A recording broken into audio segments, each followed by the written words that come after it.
ओम गंगणपते नमः। ओम नमः शिवाय। मेरे YouTube चैनल देखने वाले सभी दर्शकों को मेरा प्यार भरा नमस्कार।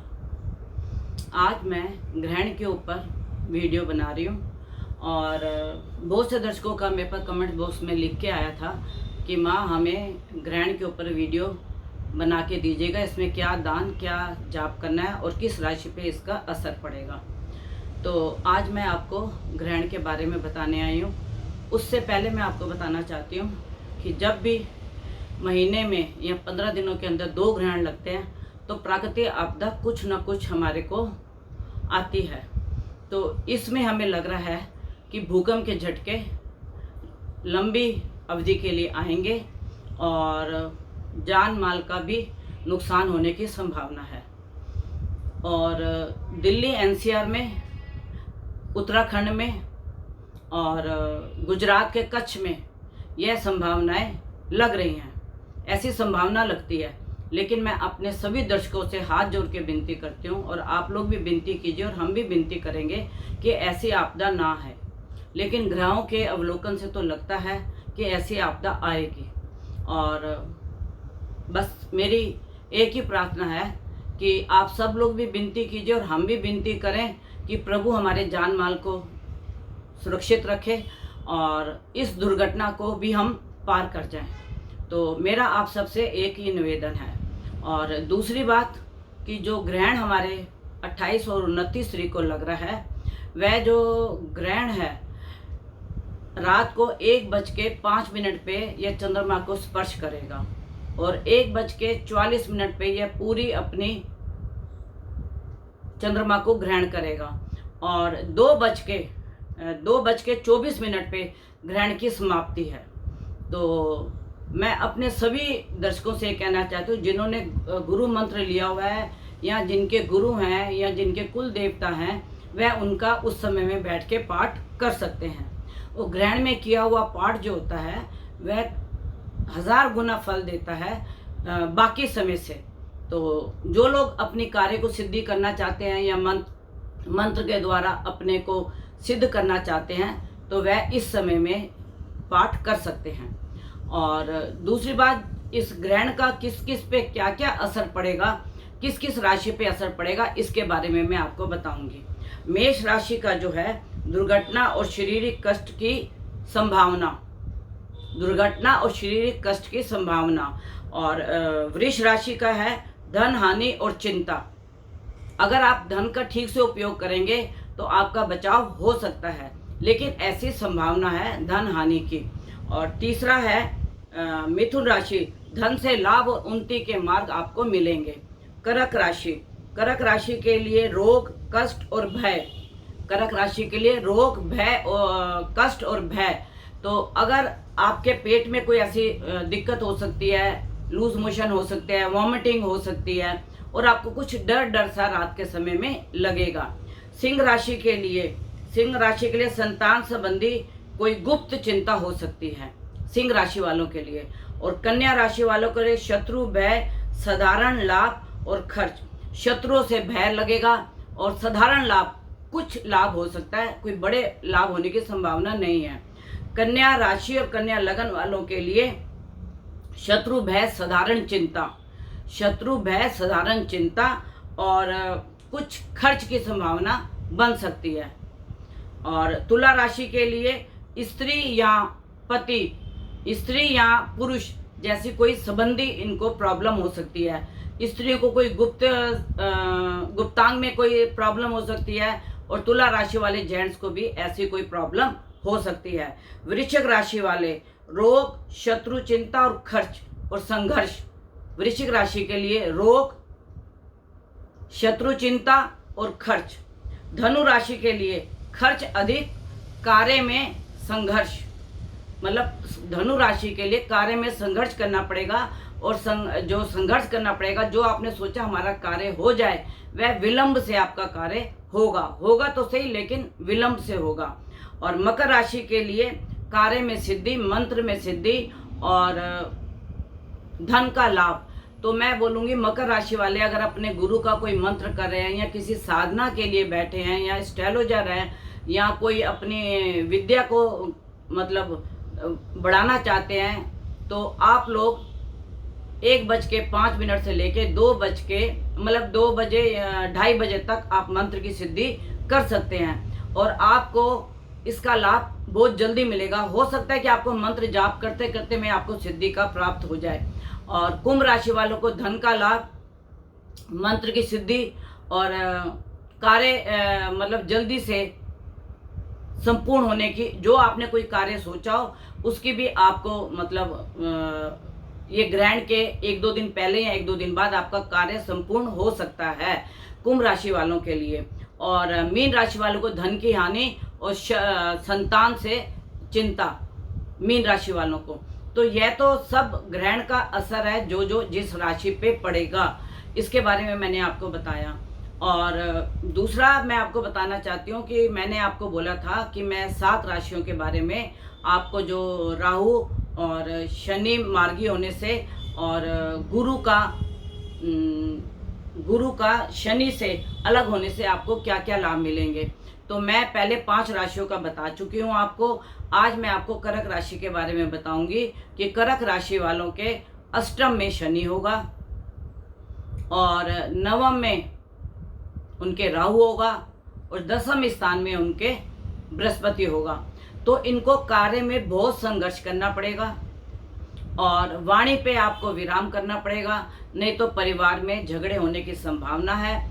और राहु जो आपका नवम में है, यह आपको पूजा पाठ की तरफ, स्पिरिचुअल की तरफ, मेडिटेशन की तरफ बताता है। और अगर आप मेडिटेशन करते हैं और पूजा पाठ में लगते हैं तो जितनी भी ये प्रॉब्लम मैंने आपको बताई है, इससे आपको निजात मिल जाएगी। फिर है सिंह राशि। सिंह राशि वालों के लिए आपके सप्तम में आपके आएगा शनि, आपके अष्टम में आपके आएगा राहु और नवम में आएगा आपके गुरु। तो सिंह राशि वालों को अपने परिवार में संभल के बात करनी चाहिए। पति पत्नी में कुछ तनाव पैदा हो सकता है क्योंकि शनि और राहु यह दोनों ही परिवार में कुछ उलझन पैदा करने की स्थिति में है। अगर आप अपनी वाणी पे कंट्रोल रखते हैं और थोड़ा सा ध्यान से आप खर्च करते हैं तो आपकी ये जो प्रॉब्लम है सॉल्व हो जाएगी। और गुरु जो आपको है प्रॉपर्टी, व्हीकल और कोई मकान दिलाने में, कोई भूमि दिलाने में आपको सक्षम हो सकता है। यह मैंने आपको बताया कर्क और सिंह राशि का। अब आप देखिए कन्या राशि। कन्या राशि वाले और कन्या लगन वालों के लिए आपके सप्तम में राहु होगा और छठे स्थान में आपके शनि होगा और अष्टम में आपके गुरु होगा।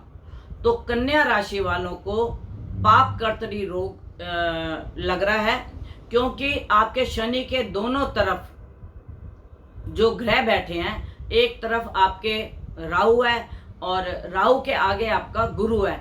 तो यह दो जो ग्रह हैं आपको कुछ कार्य में रुकावट दे सकते हैं कन्या राशि वालों को, और विलंब से कार्य कर सकते हैं। और कहीं अगर आपका धन फंसा हुआ है, अगर आप बिजनेस में हो, अगर आपका कहीं धन फंसा हुआ है, उसमें भी आपको थोड़ा सा चालाकी से और बुद्धि से आपको कार्य करना चाहिए जिससे आपका फंसा हुआ धन आपको मिल जाए। और दूसरी बात कि गुरु जो राहु है वह आपको धन तो दिलाएगा लेकिन उसके बाद आपके नुकसान होने की भी संभावना है क्योंकि राहु पहले तो अच्छे अच्छे सब कार्य दिखाता है और फिर बाद में उसको मोटे में लपेटता है। तो मेरे को कन्या लगन और कन्या राशि वालों के लिए थोड़ा सा ध्यान से संभल के चलने का समय है। अगर आप इस संभल कर चलेंगे और थोड़ा सा राहु का दान कीजिए, शनि का दीपक जलाइए पीपल के ऊपर, थोड़े से काले तिल डाल के और एक कील का टुकड़ा डाल के अगर आप दिया जलाते हैं तो जितनी भी उलझने मैंने आपको बताई हैं उनसे आप बच सकते हैं। क्योंकि पूजा पाठ, दान, धर्म, कर्म यह हमारे को मुश्किलों से बचाते हैं और हमें सहने की शक्ति देते हैं। तो आज मैंने आपको इन 3 राशियों का बताया है। बाकी की जो 4 राशियां हैं उसका मैं आपको नेक्स्ट वीडियो में बताऊंगी। तब तक के लिए आप मेरी अगली वीडियो का इंतजार कीजिए। और जो ये ग्रहण लग रहा है उसके अंदर जो मैंने आपको बताया है उसका आप ध्यान रखिए। और जो गर्भवती महिलाएं हैं उनके लिए कोई वो समय तो ऐसा है नहीं कि आपने कोई सब्जी फ्रूट या कपड़ा काटना है या कोई कार्य करना है। अगर आप उस समय में बैठ के जो गर्भवती महिलाएं हैं, स्त्रियां हैं, वह अगर अपने गुरु का मंत्र जाप करें तो मैं आपको बोलूँगी उनके लिए बहुत अच्छा समय, और आने वाली संतान भी सात्विक होगी। क्योंकि अगर आप उस समय में सो गए तो आप ये सोचिए जो आपके गर्भ में संतान है वह भी थोड़ी आलसी होगी। तो अगर आप उस समय में, ग्रहण के समय में आप ये पूजा पाठ करते हैं तो आपके लिए बहुत अच्छा होगा।